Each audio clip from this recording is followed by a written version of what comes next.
भैया अपना शरीर भी अपना नहीं है, तो ये मेरा मेरा मेरा करके क्या मरे जा रहे हो? उन्हीं पंच महाभूतों से हमारा शरीर बना है। शरीर क्या है? हमारा है। इन्हीं पंच महाभूतों से बना हुआ उसका जो ये मिला जुला रूप, छिति जल पावक गगन समीरा, पंच रचित यह अधम शरीरा। और जब प्रारब्ध पूरा हो जाता है, प्राण चले जाते हैं,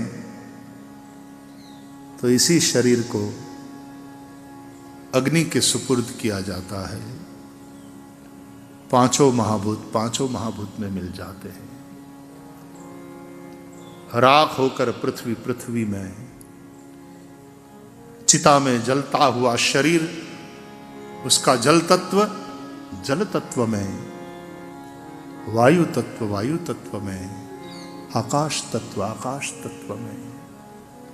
वो जो पांच महाभूत का संघात का अर्थ है समवेत रूप। એટલા માટે હું કયા કરું કે આપણું શરીર છે ને એ પાંચ મહાભૂતની પાર્ટનરશિપમાં બનેલા મકાનો છે। ઘણા બિલ્ડર ન હોય, શું કામ કરો તો કે આપણે જમીનનું કરીએ કે નહીં, આમ પ્લોટ જ વેચો, પ્લોટ પાડીને વેચો કે નહીં નહીં, એમ તો મકાનોય બનાવીએ। તમારા એકલાનો છે ધંધો તો કે નહીં, અમે 5 પાર્ટનર છીએ, આના આટલા ટકા છે, આના આટલા ટકા, આના આટલા ટકા, એમ પાંચેય મહાભૂતોએ ભેગા મળીને કરેલી પાર્ટનરશિપ અને એણે બનાવેલા મકાન એટલે આપણા બધાના શરીર।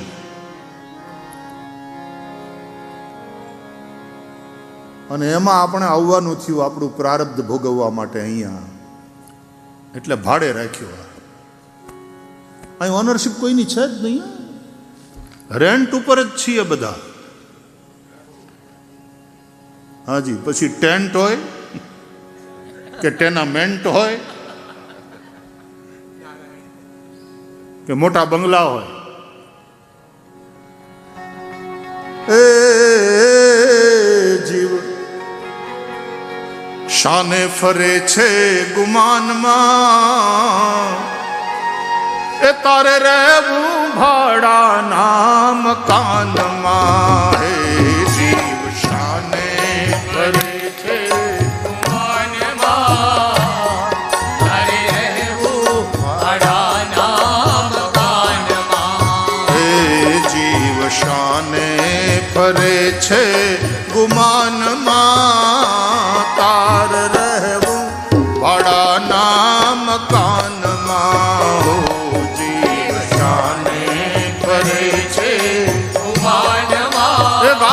ગાવ ઝાડવા સાંભળીને રાજી થશે। એ તાર રહેવું ભાડાના મકાનમાં,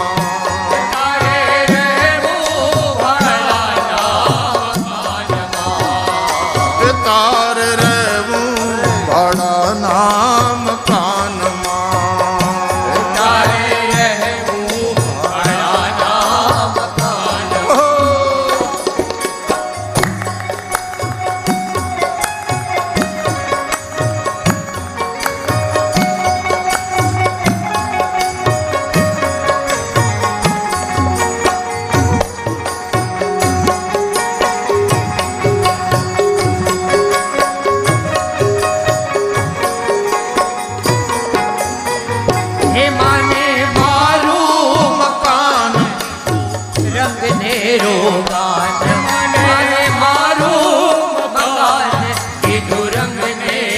કીધા રંગ ને રોગાન પોતાનું માનીને। આ પફ પાવડર કોસ્મેટિક્સમાં કેટલા ખર્ચા થાય। મેં સાંભળ્યું આ દીકરીઓ વાળ સેટ કરાવવા જાય એના 5,000 રૂપિયા ખર્ચી ના આવે। સ્ટ્રેટ હોય તો એને કરલી કરાવે, કરલી હોય તો સ્ટ્રેટ કરાવે। મતલબ તમને જે છે એ ગમતું જ નથી, એમ જ ને। અને આપણે ત્યાં તો કવિઓ ગમતાનો ગુલાલ કરવાની વાત કરે।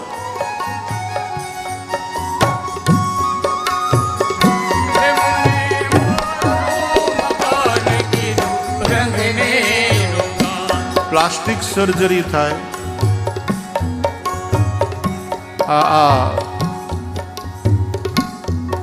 ડર્મેટોલોજીસ્ટ હોય ને એ જે આ ઓલા ઇન્ડસ્ટ્રીમાં જાય, આમ તો ચામડીના રોગની ચિકિત્સા કરે એ અલગ વસ્તુ થઈ ગઈ, પણ તમને જવાન દેખાડવા હાટું થઈને જે ટ્રીટમેન્ટ થાય,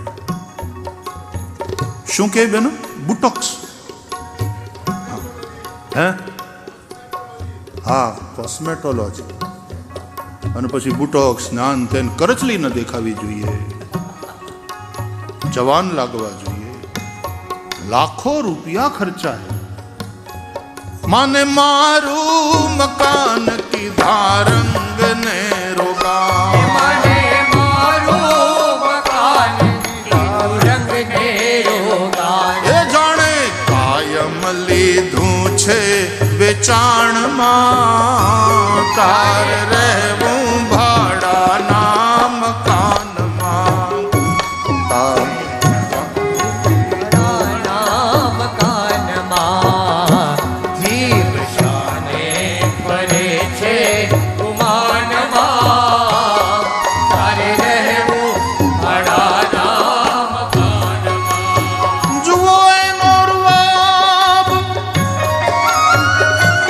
એ જાણે મોટો નવાબ. એ જુઓ એનો રૂવાબ, જાણે મોટો નવાબ. જુઓ એવો રૂવાબ જાણે મોટો નવાબ. એ રાખે એવો રૂવાબ, જાણે મોટો નવાબ. રાખે એવો રૂવાબ જાણે મોટો નવાબ. કાળ આવીને કહેશે તારા કાનમાં, હે કાળ આવીને કેશે તારા કાનમાં, તાર રહેવું ભાડાના મકાનમાં. એ કાળ આવીને કેશે તારા કાનમાં, તારે રહેવું ભાડાના મકાનમાં. એ જીવ શાને ફરે છે ગુમાનમાં, તાર રહેવું ભાડાના મકાનમાં.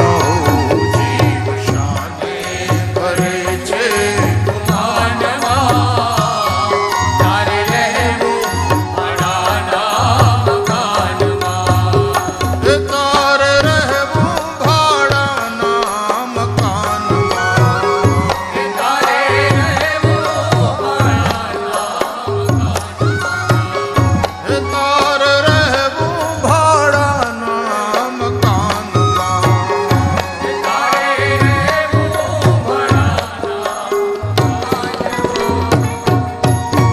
किराए का ये मकान मालिकी तो 5 महाभूतों की है, और उन्हीं 5 महाभूतों को नुकसान पहुंचाने का पाप उन्हीं के घर में रह करके जो करे उसको क्या कहेंगे?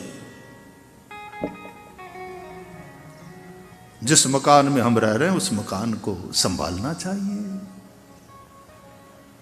जैसा लिया था वैसा ही सौंप दे तो कितना अच्छा है. इसलिए कबीर कहते हैं, ज्यों की त्यों धरी दीनी चदरिया, ज्यों की त्यों धरी दीनी.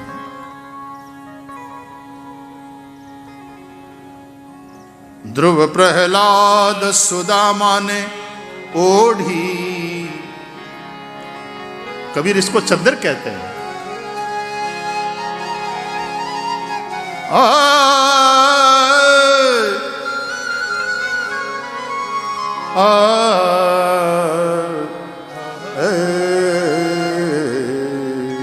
ध्रुव प्रहलाद सुदामा ने ओढ़ी, शुकदेव ने निर्मल कीनी चदरिया, शुकदेव ने निर्मल कीनी. दास कबीर ने ऐसी ओढ़ी, दास कबीर ने ऐसी ओढ़ी, जूं की त्यों धरी दीनी चदरिया. जीनी रे जीनी हे राम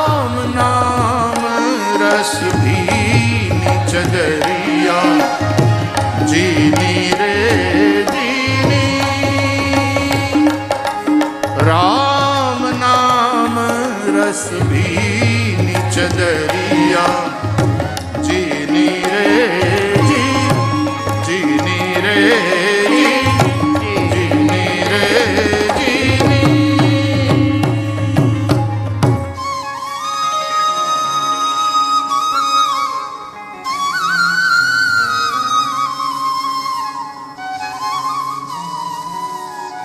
भाई आपकी आप जानो, हम लोगों को तो आदत है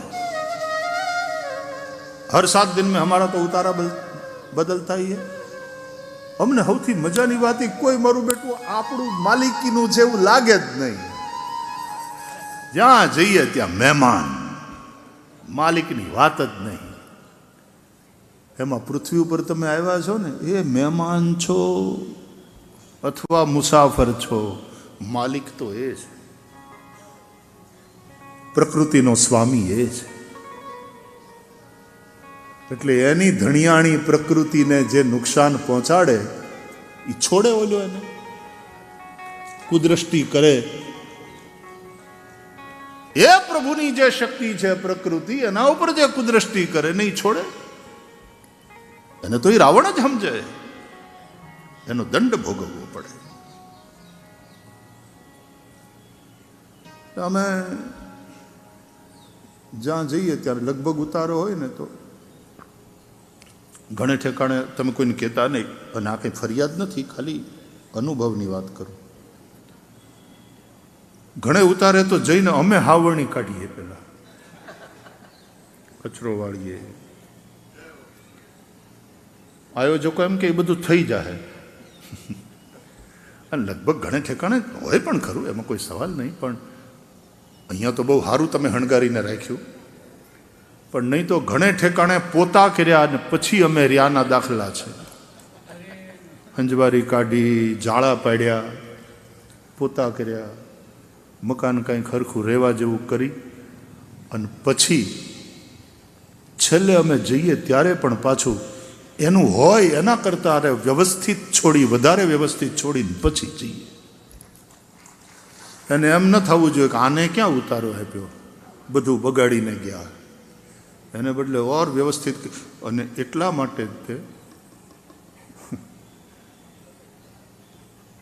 એક જગ્યાએથી આવી રીતે આમ અમે જતા હતા ને, એટલે હું તો પહેલાં નીકળી જાઉં, આ લોકો પછી પાછળથી બધું સમેટી અને એ પછી નીકળે તો વધારે વ્યવસ્થિત કરીને તો ઓલા ભાઈ કે ઓહો, ઘરને તમે જે ચમકતું કરી દીધું આ હાથ ધીમાં, આવું તો અમે રહેતા હતા ત્યારેય નહોતું, કેવું સરસ મૂકીને જાઓ। પાછા કે અવારનવાર આવ્યા કરો, અમને જરા ફાયદો થાય। તો તારા ઘરમાં પોતા કરવા હાટું થઈને મારે ઉતારા કરવા,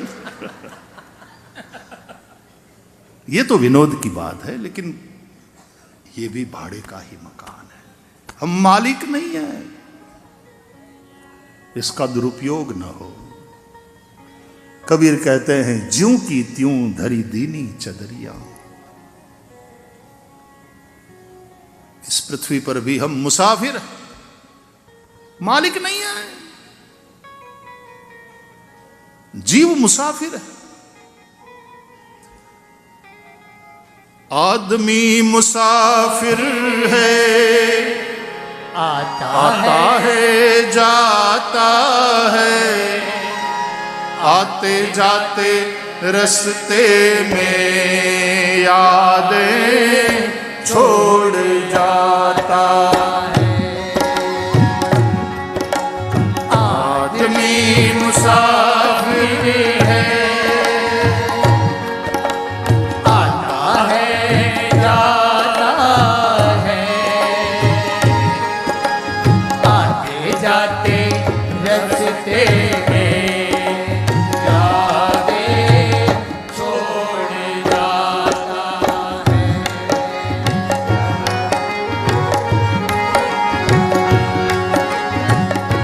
ગાયન તો તમને યાદ આવી ગયું હશે, સિનેમાનું છે, પણ કેટલાક ગીતો યાદ કરવા પડે એવા હોય। जो का हवा का पानी का मेला झोंका हवा का पानी का रेला, मेले में रह जाए वो अकेला, अरे मेले में रह जाए वो अकेला, फिर वो अकेला ही रह जाता है, आदमी मुसाफिर है, आता है जाता है, आते जाते रस्ते में यादें छोड़ जाता है। रहना नहीं यारो, जाना है एक न एक दिन, मुसाफिर हैं हम। परमात्मा ने जो मकान बनाया है अपने लिए, ये धरती, ये आसमां, ये वायु, ये जल, ये अग्नि तत्व, संभालो यारो उसे। तुम्हारे रहने के लिए, तुम्हारी मौज के लिए परमात्मा के द्वारा निर्मित। कोने पृथ्वी पर नाम लख्यू है मेड इन यूएसए?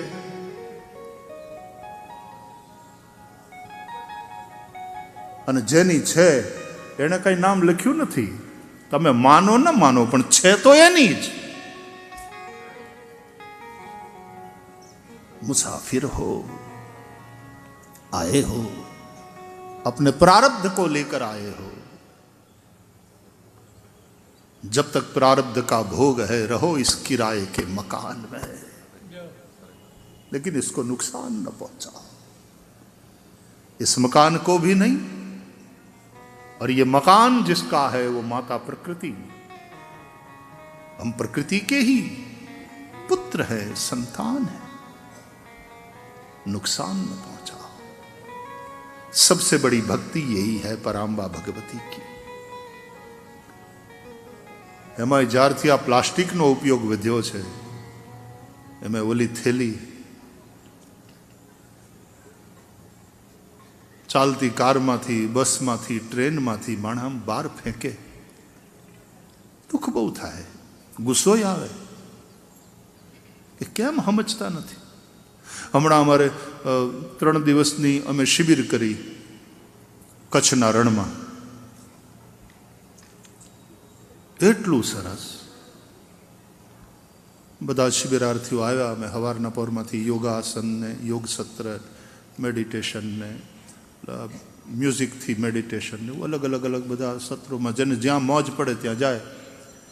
पछी प्रवचन सत्र थाय, क्वेश्चन आंसर सेशन थाय, चारे बाजू फरवा जईए, मीठानुं रण, एक अद्भुत अनुभव हतो। चारे बाजू आटली सरस स्वच्छता ने बधुं होवा छतां त्यां ते लोको कचरो फेंकीने जे जाए, गंदगी करीने जाए। એટલે અમે તો પછી એક દિવસ પાછો ઈ સત્રે રાખ્યું, સ્વચ્છતા અભિયાન ત્યાં કર્યું। અને પછી અમારા જામનગરની કોઈ સ્કૂલની દીકરીઓ આવી હતી, એટલે અમે બધાએ ભેગા થઈને પછી પાછી પ્રતિજ્ઞા કરી, કરાવરાવી ખરીને કરી ખરી। ત્યાં પ્લાસ્ટિકની થેલી, આટલું સરસ મીઠાનું રણ, અને એમાં ત્યાં કચરો ફેંકી ફેંકીને આપણે ક્યારે સુધરશું? એ મુસાફિર, એ હોટલ વાળા દેતા નથી પછી રૂમ, એવો માણસ કસ્ટમર હોય ને ભાઈ આ નુકસાન કરીને જાય છે। मुसाफिर हैं हम, मत पहुंचाओ नुकसान। आ तमे नेचर फर्स्ट वाला शोभा यात्रा प्रभात फेरी ने बधु करो छो, आई एम प्रीटी श्योर के प्लास्टिक ब्लास्टिक ने कचरा देखाता जाए तो ये उपाड़ता ही जाता हशो, भगवान नामे लेता जाता हशो। मुझे तो आदत है, क्योंकि मैं सह ही नहीं सकता। अमारे त्या सांदीबनी में हरि मंदिरे दर्शन करवा आवे घणा, तो अमारा माटे पछी सेव पोते दर्शन करता जाए, अमारी माटे सेवा छोड़ता जाए, એટલે પછી અમે કરીએ। ઘણા બાર ઓલા માવા ખાતા હોય, પછી એના કાગળિયા તો પાછા ધરતી ઉપર ઉડતી પતંગ એવા ઉડે, પછી અમે ચાલતા જઈએ ને उठाता जाइए। लेकिन कुछ लोग बड़े बेशर्म होते हैं, ये फेंकता है जन पाछा देखाड़ते, ए बेटा अहीं आ बाजू छे भाई, ए आ जो पड़ी, उठाव लो। याद रहे, मंदिरों में जाने वाले, मस्जिदों में जाकर के नमाज पढ़ने वाले, गिरजाघरों में जाकर प्रार्थना करने वाले, हम गुरुद्वारे में जाकर अरदास करने वाले लोग, लेकिन पांचों महाभूतों को स्वच्छ रखना यह भी बहुत बड़ी पूजा है परमात्मा की। हम पराम्बा भगवती की आराधना करते हैं, देवी मां का जगराता करते हैं। उत्तर भारत में, दिल्ली में, पंजाब में तो बहुत है देवी मां की भक्ति। लेकिन वही यदि माता प्रकृति को नुकसान पहुंचा रहे हैं तो उस जगराते से पराम्बा भगवती प्रसन्न नहीं होने वाली। क्यों साफ सुथरा हमारा हिंदुस्तान न हो? देश का प्रधान सेवक हाथ में झाड़ू लगाकर संदेश देता है क्लीन इंडिया मूवमेंट की। गंदगी न करिए, कचरो ज्યાં ત્યાં न फेंकिए। चालती बस में, चालती कार में, चालती ट्रेन में क्यारे नहीं मणानु हाले तो उड़ता एरोप्लेन में फेंके एम छे, पण त्यां तो कई थाय एम नथी। बोली ढींगलियो आवे बिचारी छेले कि जे कई होय आम नाखी दो, पधरावी दे दो, एक थेलो लईने आवे। अब मुझे आशा है हमारी आने वाली पीढ़ी से, ये बच्चे अब समझदार होने लगे हैं। यदि कोई बड़े चलती हुई कार से या ट्रेन से कचरा फेंकने की कोशिश करे तो तुरंत रोक लेते हैं, पकड़ लेते हैं उनके हाथ को, दादा मने आपी दो, बाहर नहीं फेंको। एक थैली में मूकी राखीने पछी घरे आवीने डस्टबिन में। गामड़ा गामड़ा एटला सरस लगता था, हवे गामड़े गामड़े उकड़ा ने आजूबाजू रोड पर जाओ तो आ फेंकेली प्लास्टिकनी थैलीओना जबला पेरी नानी नानी बोरडीओ ऊभी होय। नहीं तो चणिया बोर देखाता था पहला, पण आ बधाय जाखरा प्लास्टिकनी थैलीओना जबला पेरीने हाथ हलावता है। इतना भद्दा दृश्य। हूँ तमने हाव हाचू कहूँ अने तमे मारी बात साथे सहमत थशो कि गामनी बहार उकरडो जेटलो भूंडो नहोतो लागतो एटला आ भूंडा लागे छे। आज प्लास्टिकना कचरा पड्या होय गलीए गलीए। हम हिंदुस्तानी हैं। आ कथा एटला माटे मैं कीधुं ये कथा अलग ढंग की, अलग रंग की होने वाली, और ये भागवत के आधार पे ही मैं बात करूंगा। ये नहीं कि मैं अपने घर से कोई निकाल कर बात, लेकिन वैसे साधारणतया परंपरित कथाओं में जो कथाएं रह जाती हैं, छूट जाती हैं, या तो उस संदेश को हम चूक जाते हैं। पंजुरी मां ने माखण चोरी नी लीला, कृष्ण नी गोवर्धन लीला ने अन्नकूट ने रुक्मणी विवाह, वो सब उत्सव हम करते हैं, करना चाहिए, आनंद आता है। भजन कीर्तन, नाचना, नर्तन, गाना, कथा एक उत्सव है 7 दिवसीय, करना चाहिए। लेकिन ये वाला संदेश प्रकृति का, और केवल भागवत में ही नहीं, वेदों में, मैं इन दिनों में वेदों के आधार पर और पुराणों की विभिन्न कथाओं के माध्यम से और श्रीमद् भागवत का मुख्य रूप से आधार लेते हुए प्रकृति का गुणगान और प्रकृति के प्रति अपनी भक्ति कैसी होनी चाहिए उसकी चर्चा कर रहा हूं। इन 7 दिनों में करूंगा, और हम सब ऐसे वातावरण में बैठे हैं। और गांधीनगर वालों, एक बात कह दूं कि उस मामले में गांधीनगर बड़ा समृद्ध है कि यहां इतनी ग्रीनरी है। ग्रीन सिटी को छो, अहियाना रोड्स सरस मजाना रस्ता, वेल प्लान सिटी है ने આપણું આ ગાંધીનગર તો, અને કેટલી લીલોતરી છે, કેટલા ઝાડવા। એટલે જ મેં પછી મહેન્દ્રભાઈને ને એનપીને કહ્યું, મેં કીધું આપણે માંડવો બાંધવાની જરૂરત नहीं, प्रकृतिની पर्यावरणની बात करवी है तो झाड़वानी नीचे, और ये कोई नई बात नहीं। मैंने कहा ना ये वैशिष्ट जरूर है, लेकिन उसमें कोई नई बात नहीं है, क्योंकि कथा तो नैमिषारण्य में ही हुई है। ત્યાં કઈ માંડવો નહોતો। 88,000 શવનકાદી ઋષિ મુનિઓ ગોમતીના કિનારે, એ મોટી વનરાજી, 88,000 ની સભા। અને અત્યારે તમે જે રીતે જામ્યા છો, તમને અહીં વ્યાસપીઠ ઉપર હું કેવો દેખાતો હું એ તમને ખબર, પણ મને તમે એવા રૂડા લાગો છો બધા અત્યારે। मैं यहां से जो दर्शन कर रहा हूं आप लोगों का, निश्चित रूप से नैमिषारण्य की याद आती है। ऐसा ही दृश्य होगा। 88,000 ऋषियों, मैं तो आप सब लोगों को नहीं ऋषियों की और ऋषि पत्नियों के रूप में ही देख रहा हूं।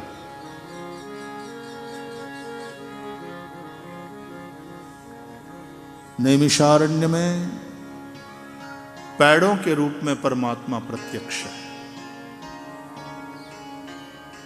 पुष्कर में, राजस्थान पुष्कर राज, उसमें पानी के रूप में, पुष्कर राज में जो पानी है वो भगवान नारायण का स्वरूप है।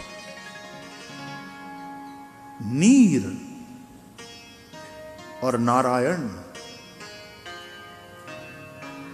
आपो नारा इति प्रोक्त, आप यानी जल, उसी को नार कहते हैं, नीर कहते हैं। उसी में जिनका निवास है वो नारायण, इसलिए भगवान का नाम नारायण।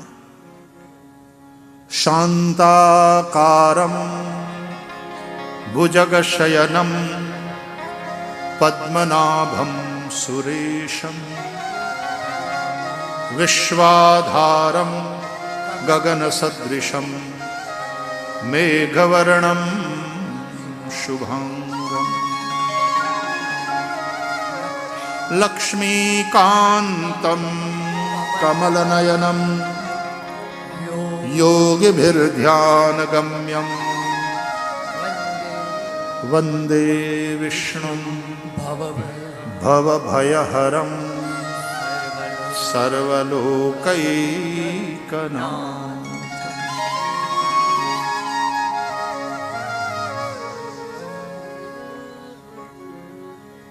शेष शैया में सोए हैं, जल में निवास है नारायण।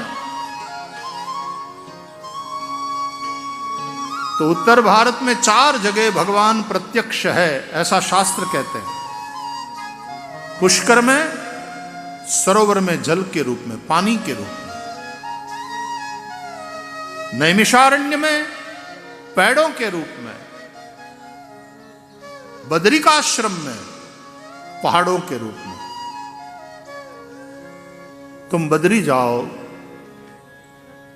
2 बड़े पहाड़ है, भगवान बद्रीनाथ वहां पर विराजते हैं।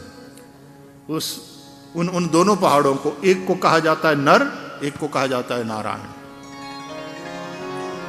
भगवान नर नारायण वहां पर है। बद्रीनाथ ना કેટલાય દર્શન કર્યા, બહુ લોકો યાત્રા કરી હશે। तो त्या मंदिर में कई कई मूर्ति है भाई?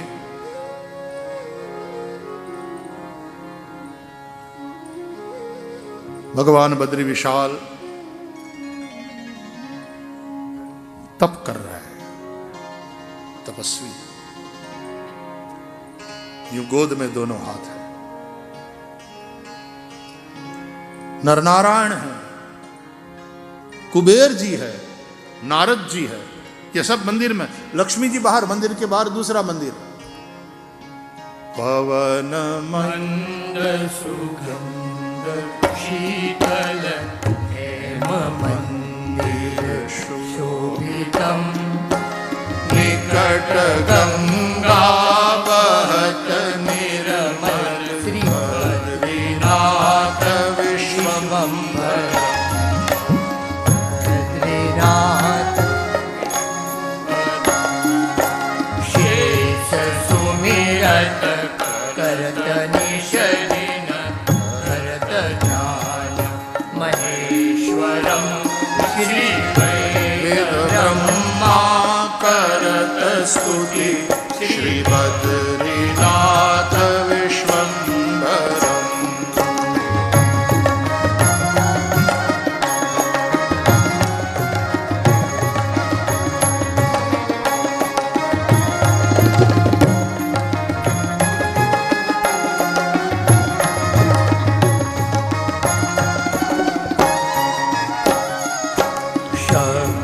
गौरी गणेश शारद नारद मुनि कृतवन्दनं योग ध्यान अपार लीला श्री बद्रीनाथ विश्वम्भरम्।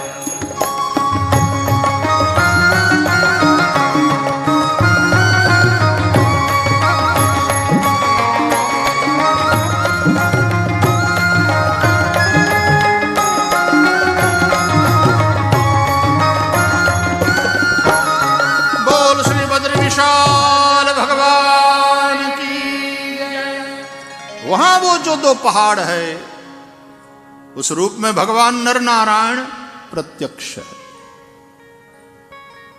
पुष्कर में पानी के रूप में, नैमिषारण्य में पेड़ों के रूप में, बदरी में पहाड़ों के रूप में, और पुलहाश्रम में जाओ मुक्तिनाथ तो वहां पत्थर के रूप में शालिग्राम शिला। अभी हम मुक्तिनाथ कथा करके आए, वहां की पहाड़ियों में भागवत के श्लोक गूंजे। मुक्तिनाथ क्षेत्र नेपाल में, नेपाल में બધું હાલતું હતું ને ઓલું વચ્ચે હળગ્યું હતું, એ સમય અમે ન્યા હતા। બોલો, मुक्तिनाथ में कथा करता था, साव शांति, 30 ब्राह्मणों हमारा ऋषि कुमार बगड़ाटी बोलावता था वेद मंत्रों અને એવો યજ્ઞ ચાલતો હતો ત્યાં। तो मुक्तिनाथ, वहां काली गंडकी और वहां से मिलने वाले पत्थर के रूप में भगवान विष्णु, शालिग्राम शिला। शालिग्राम शिला में भगवान विष्णु का नित्य निवास है। नर्मदेश्वर में भगवान शिव का नित्य निवास है। उसमें प्राण प्रतिष्ठा करने की आवश्यकता नहीं। शास्त्र कहते हैं केवल आवाहन करो, स्थापन करो, पूजा प्रारंभ कर दो। डूज एंड डोंट्स तो होते ही है। धर्म की जब बात आती है, क्या करना चाहिए क्या नहीं करना चाहिए, थोड़ा समझ लो। नाक्षतैरर्चयित विष्णुम, भगवान विष्णु शालिग्राम की अक्षत से पूजा नहीं, तुलसी से करो, पुष्पों से करो। यथासंभव पूर्णिमा के दिन दुग्धाभिषेक करो। शालिग्राम शिला के स्पर्श मात्र से पाप का नाश बताया। शालिग्राम शिला का हमारे शास्त्रों में, हमारे सनातन धर्म में बड़ा महत्व है। तो पुलहाश्रम में पत्थर के रूप में यानी शालिग्राम शिला के रूप में भगवान नारायण प्रत्यक्ष हैं। बदरी में पहाड़ों के रूप में प्रत्यक्ष हैं। पुष्कर में पानी के रूप में प्रत्यक्ष हैं और नैमिषारण्य में पेड़ों के रूप में प्रभु प्रत्यक्ष है। आप समझ रहे हैं ना ये बातें? कहीं पानी के रूप में, कहीं पेड़ों के रूप में, कहीं पत्थर के रूप में, कहीं पर्वतों के रूप में। नारायण ही है सर्वत्र। इसलिए इन सब की पूजा करो, इन सब का आदर करो। कहीं कोई प्रदूषण, कहीं कोई कचरा, कहीं कोई अपराध, कहीं कोई अनादर भगवान के इन रूपों का न हो जाए, सदा सावधान रहो। क्योंकि श्रीमद् भागवत के माध्यम से हम ये प्रकृति प्रेम की यात्रा कर रहे हैं। महेंद्र भाई तो पूर्व गृह मंत्री पण रह्या અને પછી સંસ્કૃતિ અને યુવા રમતગમત વિભાગ પણ એકવાર સંભાળ્યો ને તમે એક સરકાર, અને હવે આ કામમાં લાગ્યા છે. સૌરાષ્ટ્રની ભાષામાં કહું તો હવે આ ધંધે લાગ્યા. ભાવનગરના છે ને, બહુ સારું કર્યું. ને એમાં પાછા NP પટેલ જેવા બીજા કેટલાય 200 જણા છે તમારી પાસે. નેચર ફર્સ્ટ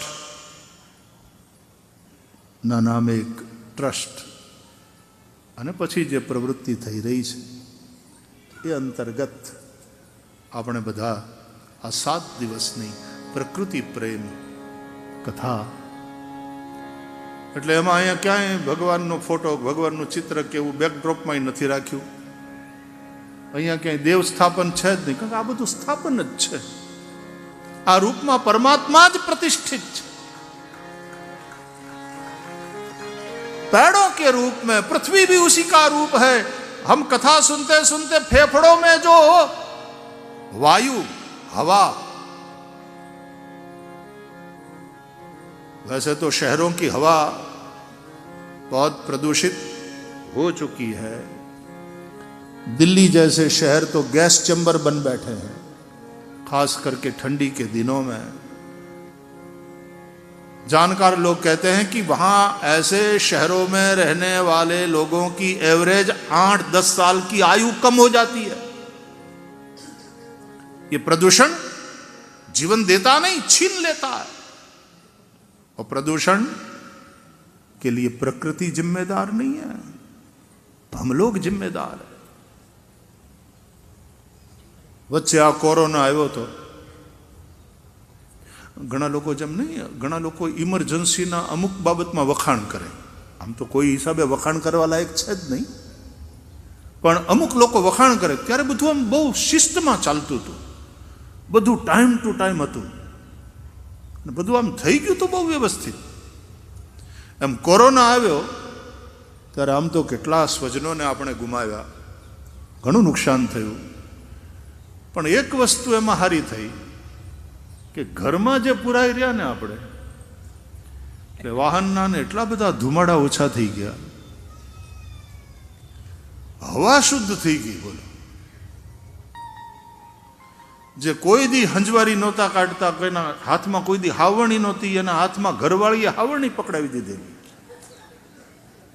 મને આ હું વારંવાર બધી કથામાં મને ગમે છે એટલે હું રિપીટ કર્યા કરું. મને એટલું આમ ક્યુટ લાગે અને નિર્દોષ લાગે. એક ભાઈ કે કોવિડ પછી એ કે આ કોવિડમાં આટલા દિવસ ઘરે રહ્યા, એમાં નવું શીખવાનું મળ્યું, ઘણું ઘણું નવું જાણવા મળ્યું.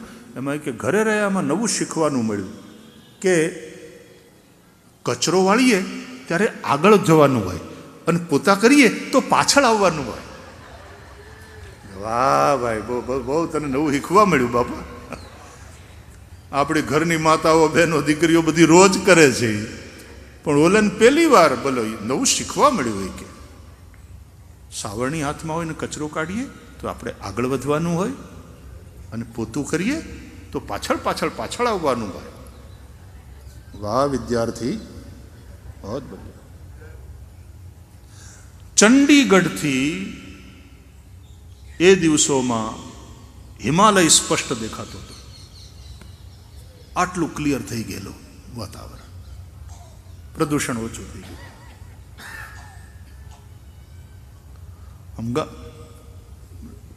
કેટલા લોકોના ગામડાઓ ગિરનારની આજુબાજુના હશે, કેટલાય કિલોમીટર દૂરથી અને ગિરનાર સ્પષ્ટ દેખાવા માંડ્યો હતો.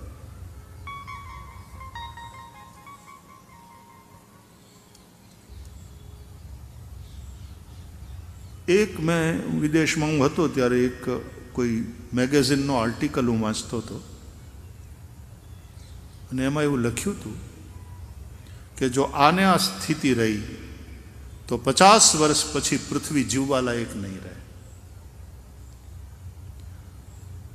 અને પછી હાઇપોથેટિકલ ચિંતન કહેવાય ને એને, એવી એક વાત હતી એમાં કે માની લો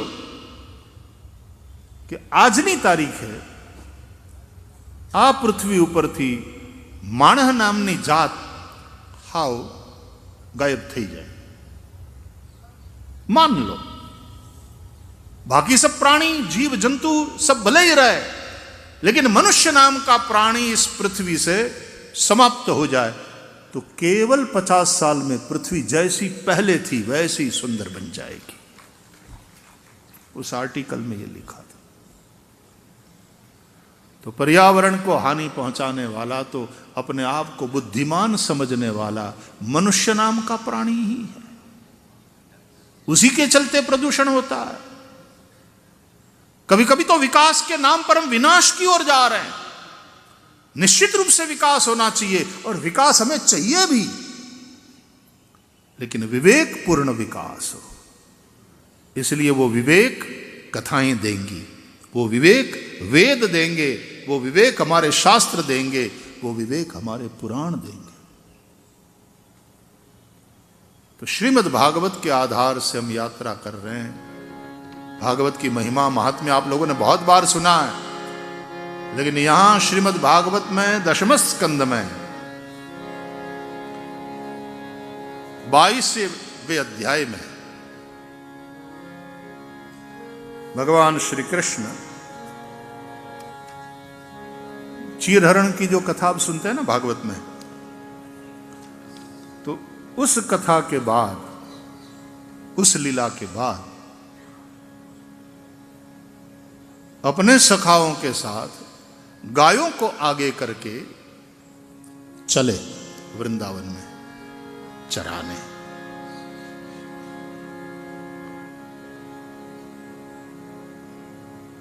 थोड़ा सा उस दृश्य का आप मन से दर्शन करो। आगे आगे गायें जा रही हैं, श्री कृष्ण अपने सखाओं के साथ, किसी के हाथ में श्रृंगी है, छड़ी है, कन्हैयालाल बांसुरी बजा रहे हैं, साथ में कई सारी चीजें जो पशुपालकों के लिए जरूरी होती है वो लिए, नाचते कूदते गाते बंसी बजाते वृंदावन में विहार करते श्री कृष्ण जब इन पेड़ों की छाया से निकल रहे हैं,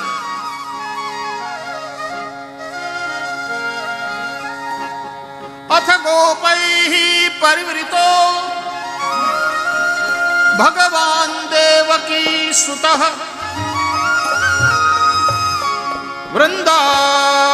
वृंदावनात् गतो दूरम चारयन्गाः सहाग्रजः अथ गोपैः परिवृतो भगवान देवकी सुतः। एक दिन भगवान श्री कृष्ण बलराम जी और गोप बालकों के साथ गाय चराते हुए वृंदावन से बहुत दूर निकल गए। ग्रीष्म ऋतु थी, निदाघार का तपे तिग्मे छाया भी स्वाभिरात्मनः।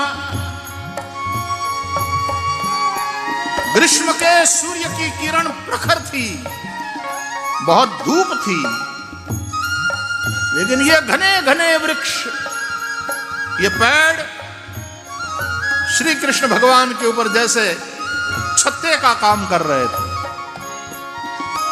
छत्र लिए कोई चल रहा हो, छाया करते हुए।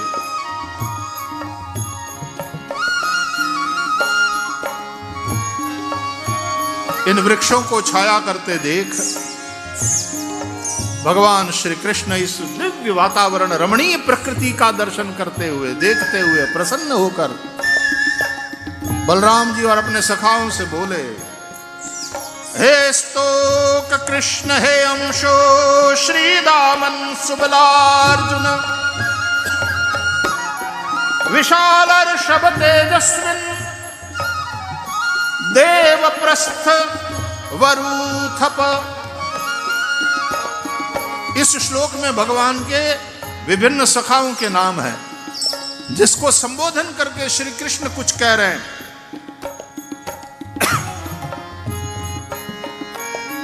हे स्तोक, हे अंशु, हे श्रीदामा, हे सुबल, ओ अर्जुन, ए विशाल, ए ऋषभ, ओ तेजस्वी, देवप्रस्थ, ए वरुथप, सुनो सुनो मेरी बात सुनो। पश्यतैतान महाभागान, देखो देखो तात, देखो इन वृक्षों को देखो। पश्यतैतान महाभागान परार्थैकांत जीवितान वातवर्षा तपहिमान सहंतो वारयन्ति नः।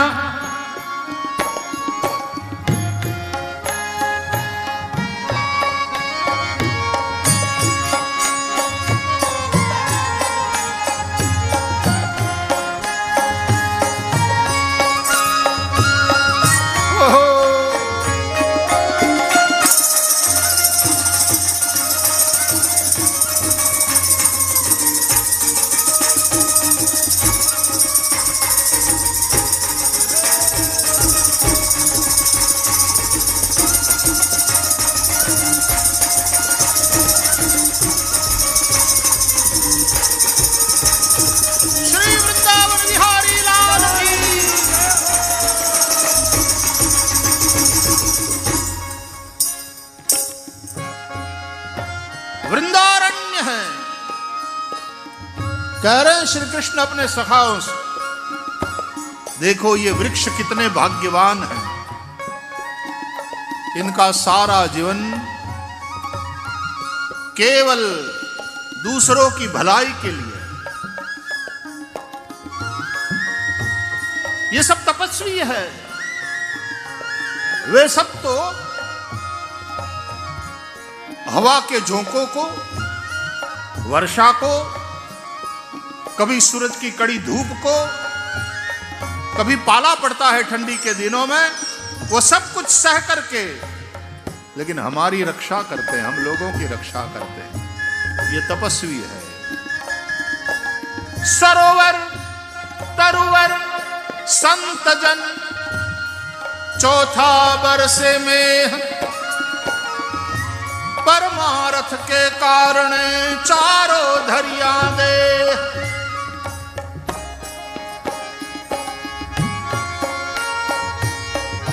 ये वृक्ष महातपस्वी है। अहो येषां वरम जन्म सर्व प्राण्युपजीवनम, सुजनस्येव येषां वै विमुखा यान्ति नार्थिनः। स्वयं भगवान श्री कृष्ण कहते हैं भागवत में,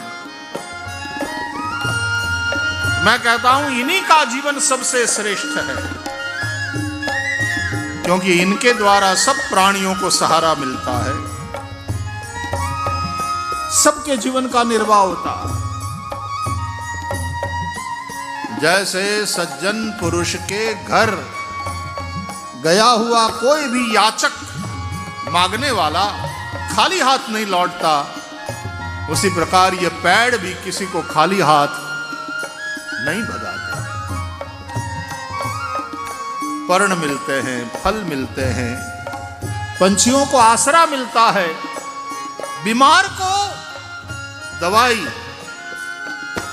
नास्ति मूलम अनौषधम, कोई भी वनस्पति ऐसी नहीं है जो औषधि ना हो।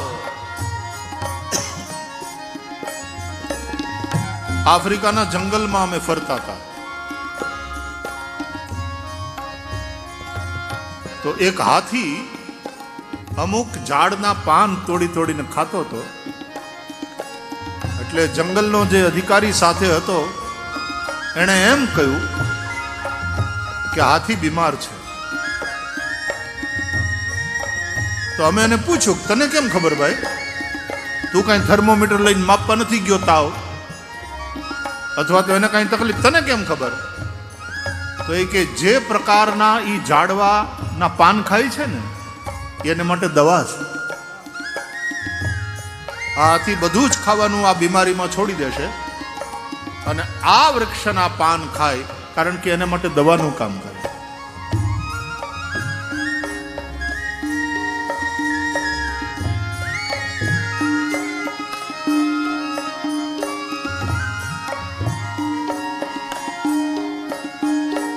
તમે અન્ન ક્ષેત્ર બનાવવાની પ્રવૃત્તિને જો ધાર્મિક માનતા હોય કે બહુ પુણ્યની વાત છે, પણ અન્ન ક્ષેત્ર બનાવવાનું આપણા ભાગ્યમાં ક્યાંથી એટલા પૈસા, એટલું સામર્થ્ય આપણી પાસે નહીં.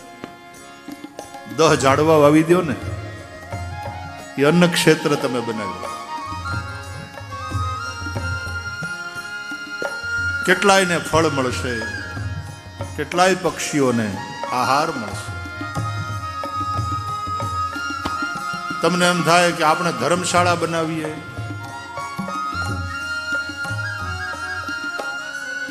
પણ એટલા પૈસા નથી. કાંઈ વાંધો નહીં, 40-50 ઝાડવા વાવો, તમે એક ધર્મશાળા બનાવવાનું પુણ્ય મળશે. કેટલાય વટે માર્ગુઓને ત્યાં છાયો મળશે. થોડી વાર ત્યાં મુસાફરો બેસશે, જેમ ધર્મશાળામાં રહે એમ. ફ્રી દવાખાનું બનાવવાની વાત હોય,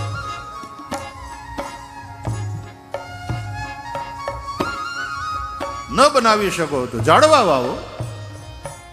એના દ્વારા તમે એક ઔષધાલય બનાવ્યું. તમને એમ થાય એક મંદિર બનાવીએ તો કેવું સારું. આરસ પાણનું મંદિર ન બનાવી શકો વાંધો નહીં, અને એના કરતાંય વધારે મહત્વનું તો આ ઝાડવા વાવો એ મંદિર જ છે. આ વાવશો તો કોક દિવસ શ્રી કૃષ્ણ એની નીચે બેસીને, જેમ કદમની નીચે કે વંશીવટની નીચે ઊભા રહી અને વંશી વગાડે, એમ કોક દિવસે ઝાડની નીચે બરહા પીડમ નટવર વપુ કર્ણયો કર્ણિકારમ બિભ્રદ્વાસ કનક કપિશમ વૈજયંતીમ ચ માલામ રંધ્રાન વેણો રદર સુધયા પૂરયન ગોપ વૃંદૈર વૃંદારણ્યમ સ્વપદરમણમ પ્રાવિશદ ગીત કીર્તિ.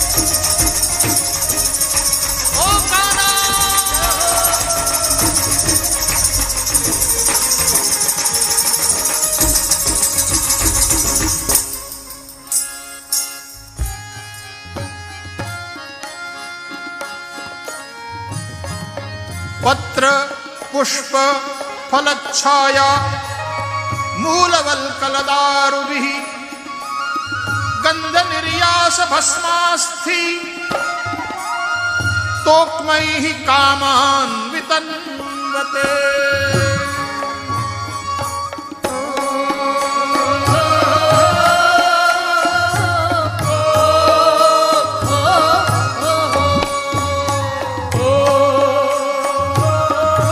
ભાગવતના શ્લોક જ વાંચું છું 10મ સ્કંદમાંથી.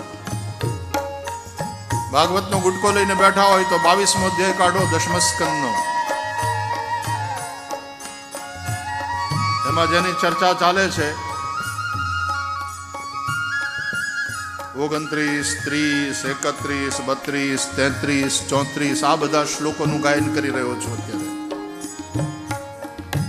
ये पेड़, ये वृक्ष अपने पत्ते, फूल, फल, छाया, जड़, छाल, लकड़ी, गंध, गोंद, राख, कोयला, अंकुर और कोंपलों से भी सब लोगों की कामनाओं को पूर्ण करते हैं. ये पत्ते देते हैं. બીલીનું ઝાડ હોય તો બીલી પત્રથી ભોળાનાથ રાજી થાય, કે તુલસીનો છોડ હોય તો એ તુલસી પત્રથી ભગવાન વિષ્ણુ પ્રસન્ન થાય. ધ્રોખડ, દુર્વા, ગણેશને અને કુશા, દર્ભ એના વગર તો યજ્ઞ જ ન થાય.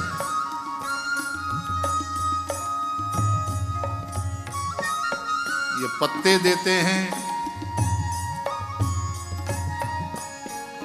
फूल देते हैं, फल देते हैं, छाया देते हैं, इनकी जड़, एना मूळिया, एमांथी કેટલી ઔષધિઓ થાય, કેટલા રોગોમાં એ કામ કરે, એની છાલ, આ હાર્ટ પ્રોબ્લેમની અંદર તે ઘણા અર્જુનના છાલને ને પેલું ઉકાળીને કંઈક પીવે છે ને, એનું પાણી એવું કંઈક હોય છે, અને પછી એમને એમ ઝાડવું એની મેળે મરી જાય તો એની એની उसकी लकड़ी, એના લાકડામાંથી બનેલો સોફો કે ખુરશી, એના ઉપર આપણે જ્યારે બેઠા હોઈએ ત્યારે અંદરથી ભાવ કરજો કે આ વૃક્ષ દાદાએ છે ને આપણને ખોળે લીધા છે, આપણે એના ખોળામાં બેઠા છે, આ ખુરશી બનીને આપણને ખોળે બેહાડ્યા.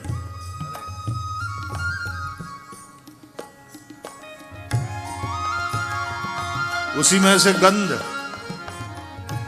આ બેટ દ્વારકા છે ને આપણું, ત્યાં એટલા બધા ગુગળના ઝાડ હતા, બહુ ઓછા રહ્યા છે, જૂના જમાનામાં બહુ ઝાડ હતા. ગંધ, ગોંદ, ગુંદર મળે,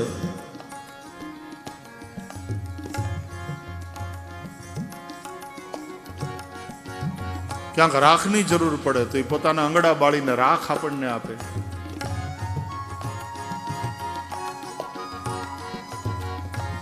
આપણે રસોઈ રાંધી દેવા માટે એમાંથી જ પાછા કોયલા થાય, એ જ વૃક્ષોમાં કોયલા, अंकुर, कोंपले, क्या क्या नहीं देते ये वृक्ष. बड़े दानी हैं, बड़े तपस्वी है, बड़े परोपकारी.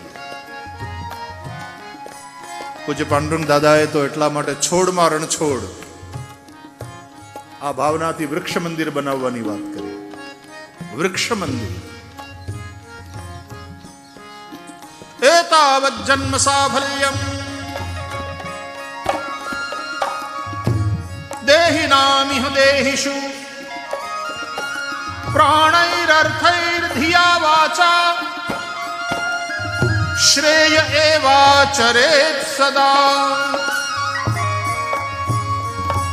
श्री कृष्ण कहते हैं, वृंदावन विहारी प्रभु अपने सखाओं से कहते हैं कि मेरे प्यारे मित्रों, संसार में प्राणी तो बहुत है, लेकिन उनके जीवन की सफलता इतने में ही है कि जहां तक हो सके अपने धन से, विवेक से, विचार से, वाणी से और प्राणों से भी ऐसे कर्म किए जाएं जिनसे दूसरों की भलाई हो. ये इन पेड़ों से सीखो, इन वृक्षों से सीखो.